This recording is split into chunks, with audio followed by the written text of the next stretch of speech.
अस्सलामुअलैकुम नाज़रीन, आप लोग देख रहे हैं एफ वेदर चैनल। जैसा कि आपको मालूम है कि एक मगरबी सिस्टम जो पाकिस्तान से कल गुज़र के गया है और जिससे काफ़ी शहरों में पाकिस्तान के बारिश देखने को मिली। कराची, लाहौर, इस्लामाबाद, पिंडी, खैबर पख्तूनख्वा और इसके अलावा बलूचिस्तान के अक्सर इलाकों में भी आपको बारिश देखने को मिली।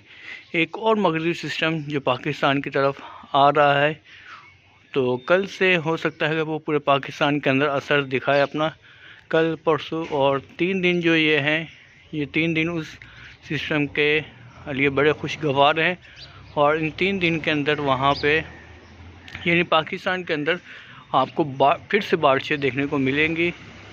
तो बारिश के दौरान आप लोगों ने बिजली के खंभे और इसके अलावा ऐसी जगह पर जहाँ पर पानी जमा हो वहाँ से दूर रहना है। अपना ख्याल रखना है, अपने बच्चों की हिफाजत करनी है।